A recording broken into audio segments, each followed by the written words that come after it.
다 함께 성경 봉독하겠습니다. 민수기 16장 1절로 5절 말씀입니다.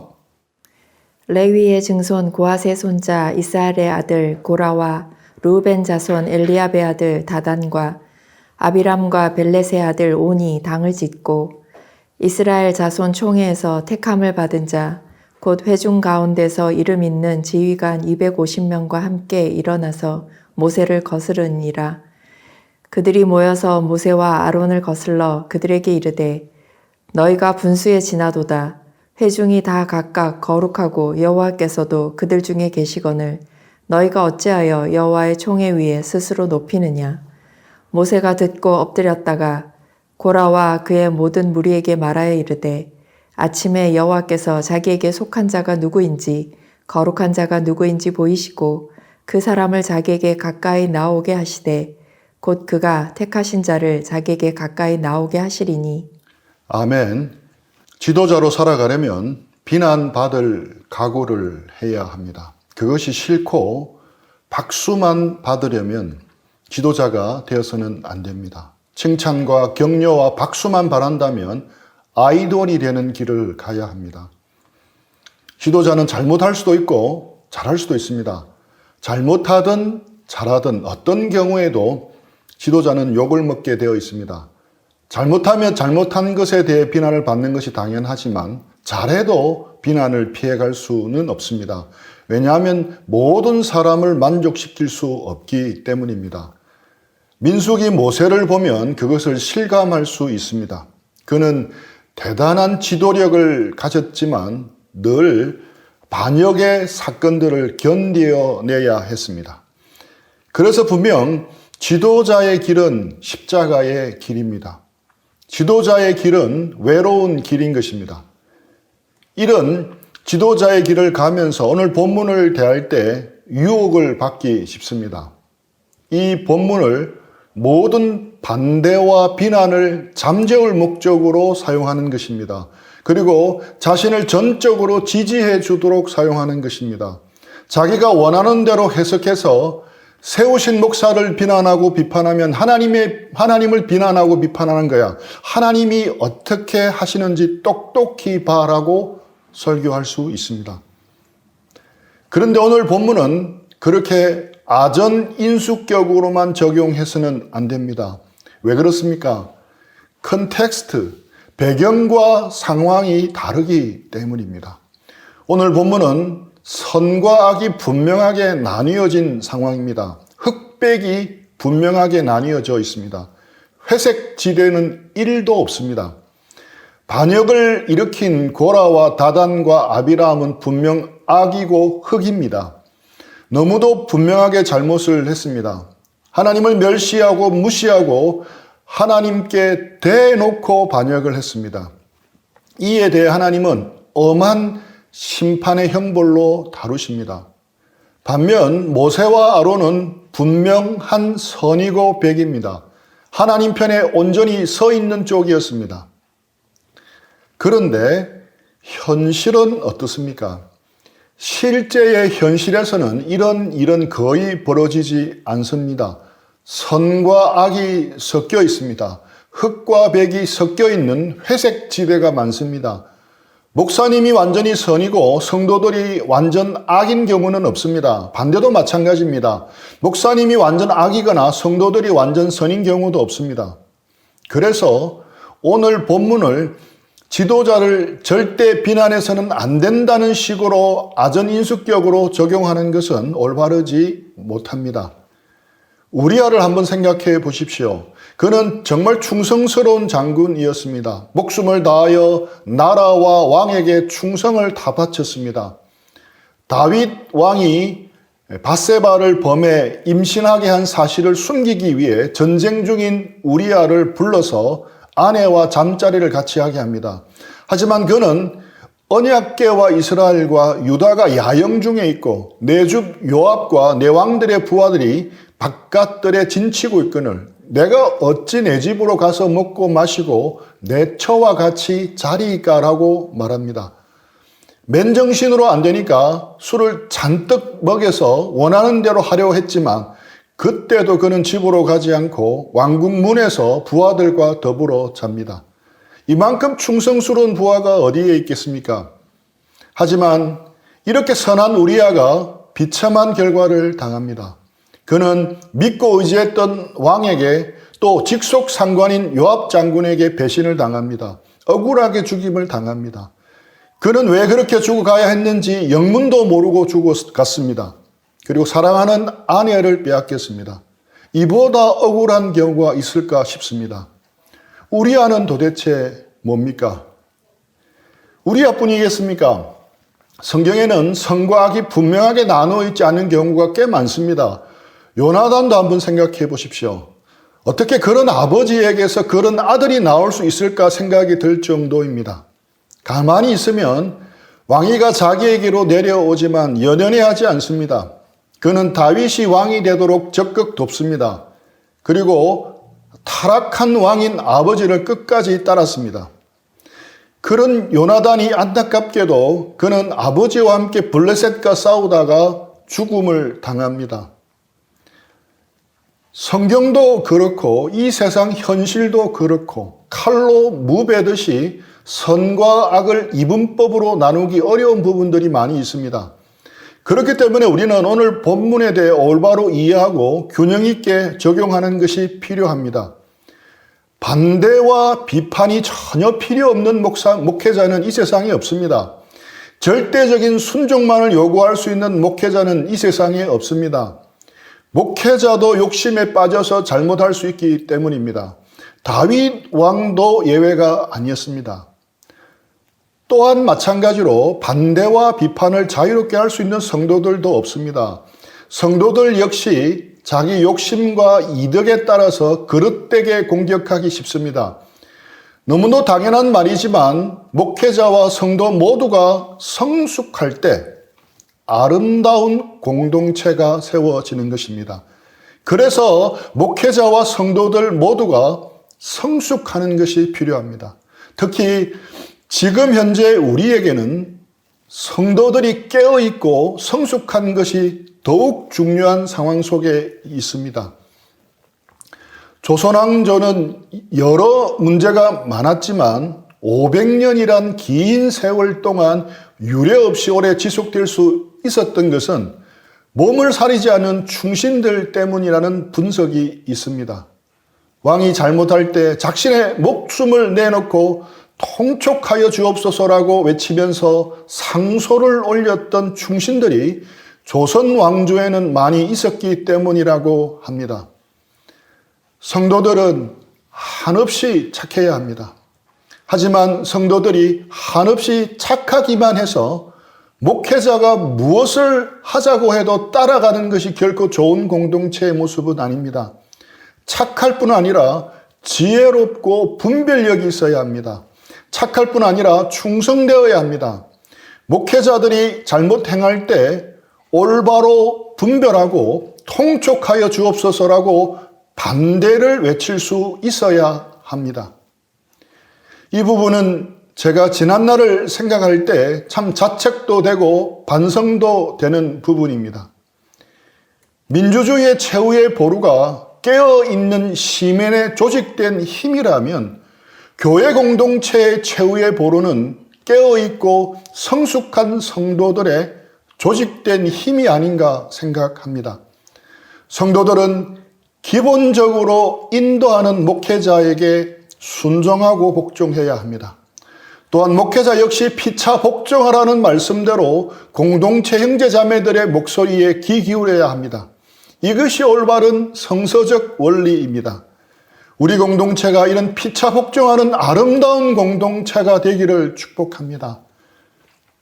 이런 맥락에서 오늘 본문에서 올바른 반대, 성숙한 반대를 하려면 어떻게 해야 하는지, 반대가 반역이 되지 않도록 어떻게 해야 하는지에 대해 주시는 교훈들을 찾아보려고 합니다.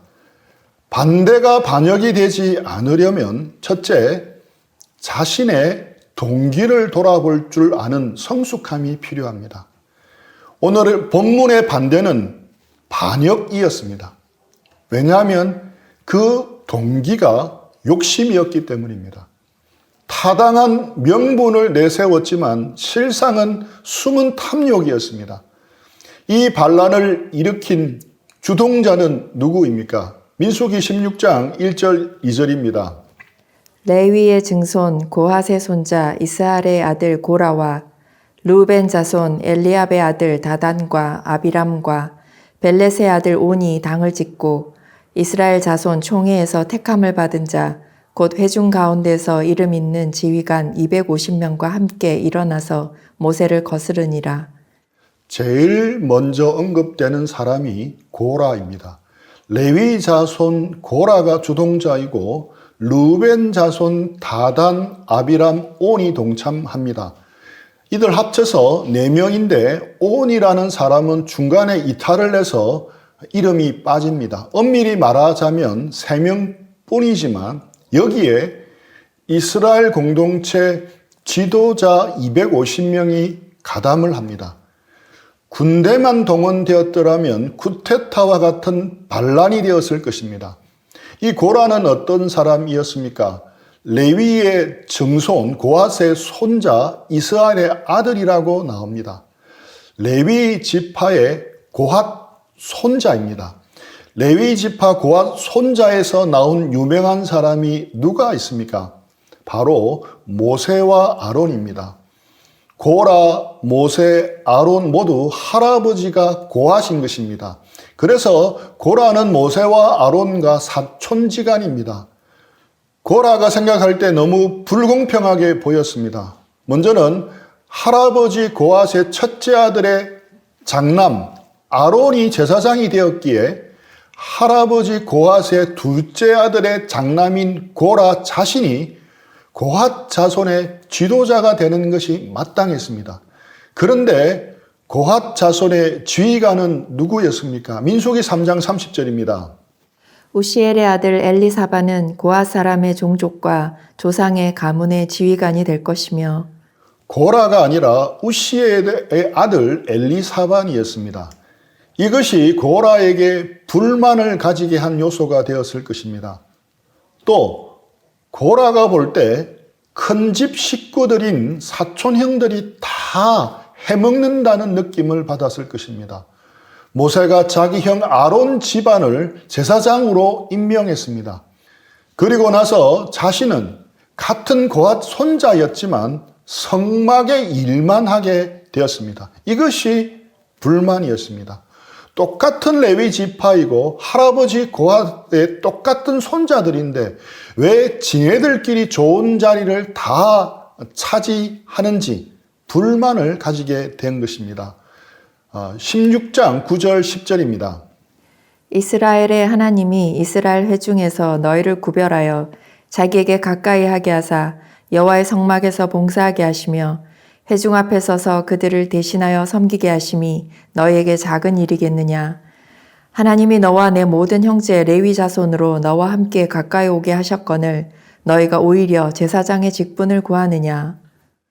레위의 세 아들을 혹시 기억하시겠습니까? 게르손, 고핫, 무라리였습니다. 고라가 속했던 고핫 자손은 레위 지파 가운데 가장 중요한 일, 성소에 지성물을 옮기는 직분을 가졌습니다. 게르손, 무라리 자손들보다 훨씬 더 중요한 일을 하고 있다고 볼 수 있습니다. 게르손이 장자이기에 제일 중요한 일을 해야 했지만 그 일은 고핫 자손이 하고 있었습니다. 게르손 자손은 무거운 성막의 휘장과 가죽, 덮개 등을 옮겨야 했는데 그들이 보기에 고핫 자손이 하는 일은 너무도 편해 보이는 일이었습니다. 또 그에 비하면 무라리 자손이 하는 일은 완전 막노동이었습니다. 장막의 널판과 기둥과 받침과 말뚝 같은 아주 무거운 물건들을 해체하고 옮기고 다시 조립해야 했습니다. 이런 무라리 자손이 볼 때 고핫 자손의 일은 노동 강도 면에서 너무도 수월한 일이었습니다. 불평하고 원망하려면 게르손이나 무라리가 했다면 그래도 이유가 있어 보입니다. 그런데 고핫 자손 고라가 제일 불만이 많았습니다. 여기서 우리가 배울 수 있는 교훈이 있습니다. 불평과 원망은 상황의 문제가 아니라는 것입니다. 불평과 원망은 인격과 신앙의 문제입니다. 물론 똑같은 레위 지파였지만 고라는 성막의 기구들, 정극궤, 진설병, 등잔대, 금제단 등을 볼 수도 없었고 만질 수도 없었습니다. 오직 제사장만이 성막 안의 기구들을 보고 만질 수 있었고 제사장들이 포장을 해놓으면 옮기는 일만 할 수 있었습니다. 제사장이 부러웠을 것입니다. 하나님이 주신 직분에 자족하지 못하고 탐욕을 부렸던 것입니다.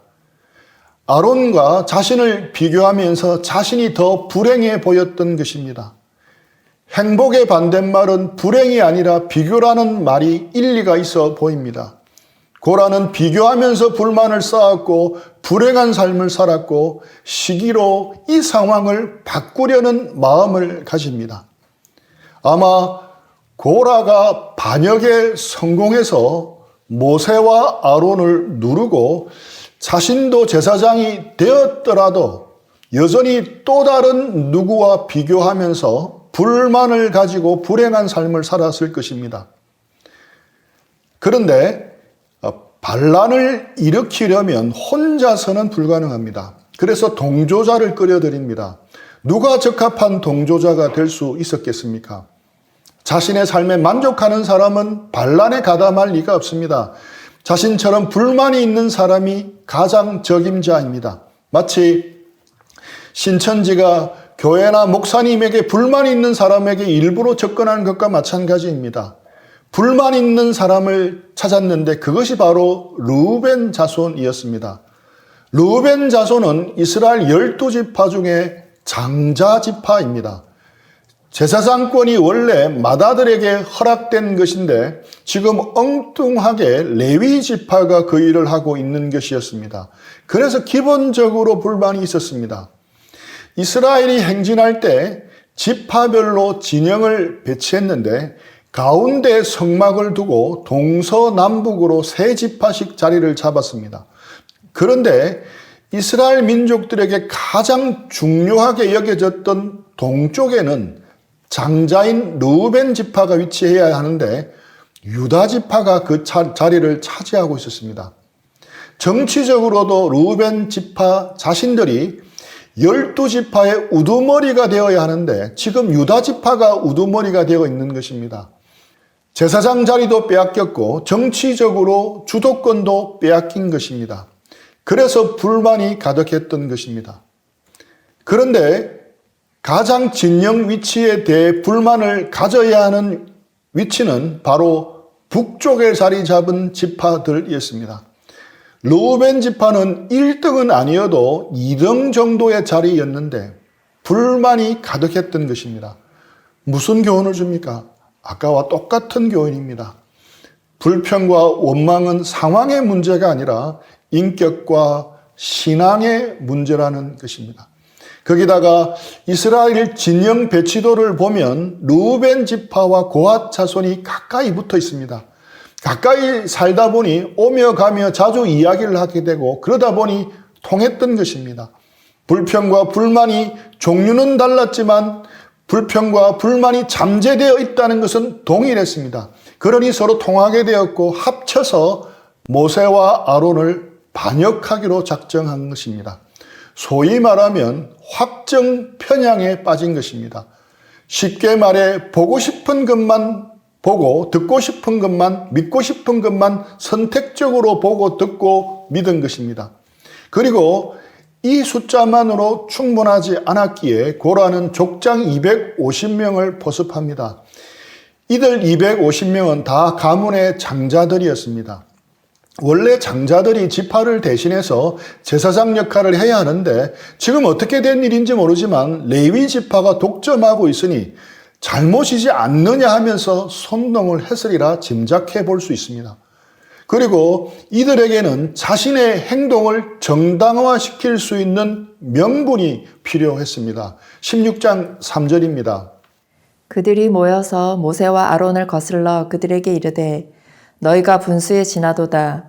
회중이 다 각각 거룩하고 여호와께서도 그들 중에 계시거늘 너희가 어찌하여 여호와의 총회 위에 스스로 높이느냐. 그들이 내세운 반란의 명분은 무엇입니까? 이스라엘 회중 전체가 다 거룩하고 하나님께서도 그들과 함께 하시는데 왜 유독 너희들만 스스로 높여서 제사장 직분을 하고 있느냐는 것입니다. 이 명분은 어떤 면에서 잘못되었습니까? 시내산에서 하나님께서 이스라엘 백성들에게 제사장 나라를 만들고 거룩한 백성으로 만들어 주겠다고 약속하셨기에 회중이 거룩합니다. 또 하나님이 성막을 지으라고 한 것 역시 이스라엘 백성들과 함께하기 위해서입니다. 그래서 이 말들은 옳은 이야기입니다. 하지만 전제는 옳다 하더라도 결론이 잘못되었습니다. 옳은 전제를 가지고 엉터리 결론을 내린 겁니다. 자기 욕심대로 엉뚱한 결론을 이끌어낸 것입니다. 모세가 이스라엘 전체의 지도자가 된 것이 모세 스스로가 원해서 그렇게 된 것입니까? 아닙니다. 하나님이 그렇게 세우신 것입니다. 모세가 지도자가 되니까 제일 중요한 자리인 제사장 자리를 자기 친형 집안에 준 것입니까? 아닙니다. 하나님께서 아론의 후손을 제사장으로 세우라고 하신 겁니다. 그들의 주장대로 절대 스스로 높인 것이 아닙니다. 하나님이 높이신 것입니다. 그러니 이들의 명분은 잘못된 것입니다. 탐욕이 올바른 전제에서 그릇된 결론을 이끌어내게 한 것입니다. 이처럼 반대가 반역이 되지 않으려면 자신을 돌아볼 줄 알아야 합니다. 자신 내면 깊은 곳에 있는 동기를 돌아볼 줄 알아야 합니다. 그래서 우리에게 꼭 필요한 것이 주님과의 개인적인 교제 시간입니다. 하나님 말씀 앞에서 오롯이 서는 시간들이 필요합니다. 말씀의 빛으로 성령의 인도하심으로 내면을 돌아보는 시간이 필요합니다. 혹시 내가 공동체를 향해 가지고 있는 불평과 불만이 내 욕심에서 비롯된 것인지 아니면 충심에서 비롯된 것인지 우리는 말씀의 거울에 자신을 잘 비추어야 하는 것입니다. 반대가 반역이 되지 않게 하려면 둘째, 다수의 힘만을 의지해서는 안 됩니다. 물론 다수의 힘을 무시해야 한다는 말은 결코 아닙니다. 성숙한 성도들의 다수의 목소리는 너무도 소중합니다. 자신의 뜻과 다르다고 다수의 소리를 무시하고 순종만을 강요하는 지도자는 독불 장군이 되기 쉽습니다. 그런 지도자에게 권한이 주어질수록 더 강력한 전횡을 행사하고 독재가 되는 것입니다. 지도자는 자신의 뜻과는 반하더라도 다수의 소리에 귀 기울여야 합니다. 자신이 옳다는 확신에서 벗어나서 다수의 소리에 공감해주고 그들의 마음을 알려고 노력해야 합니다. 그렇지 않고 계속 권위만 내세우면 시간이 지나면 지날수록 주변에 함께하는 사람들이 없어집니다. 사명이라고 외치는 구호만 남고 주위에 사람은 사라지게 되는 것입니다. 이렇게 다수의 목소리는 소중합니다. 하지만 그렇다고 다수의 힘만을 의지해서는 안 됩니다. 아론 후손에게만 제사장 직분을 허락하신 것인지 아닌지를 테스트하기 위해 향로 테스트를 합니다. 그런데 왜 그 방법을 택했습니까? 다른 방법도 얼마든지 있었을 것입니다. 제비 뽑기도 할 수 있었고 달리기나 팔씨름도 할 수 있었을 것입니다. 하지만 왜 향로에 향을 피워서 분간하는 방법을 택했습니까? 일종의 돌이킴의 기회를 준 것입니다. 왜 그렇게 해석될 수 있습니까? 고라 일당들이 하나님의 뜻을 분별하기 위해 향로를 가지고 회막문 앞으로 하나님 앞으로 나아갈 때 분명 떠오르는 장면이 있었을 것입니다. 어떤 장면이었겠습니까? 잘못된 불을 붙여 향로에 향을 피우다가 나답과 아비후가 적사하는 장면입니다. 나답과 아비후는 사실 고라의 조카들이었습니다. 그러니 얼마나 그 사건이 충격이었고 내리에 박혀 있었겠습니까? 하지만 그들은 물러서지 않고 요동하지 않았습니다. 다수의 힘을 의지했던 것입니다. 253대 2를 의지했던 것입니다. 만약 2대 253이라면 돌이켰을 것입니다. 하지만 253대 2였습니다. 거의 100배나 차이가 났습니다. 지난 시간 나누었던 3의 법칙을 엉뚱하게 적용한 것입니다.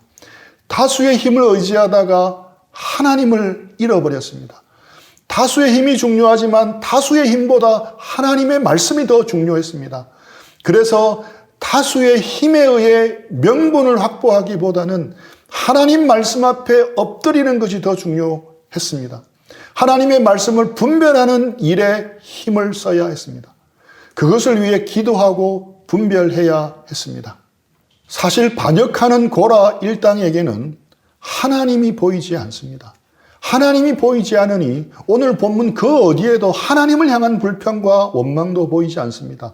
오직 모세와 아론만 보였고 그들에게 불평하고 원망하고 반역했던 것입니다. 그리고 하나님께 기도하는 모습도 보이지 않습니다. 분명 고라 일당에게는 하나님이 없었던 것입니다.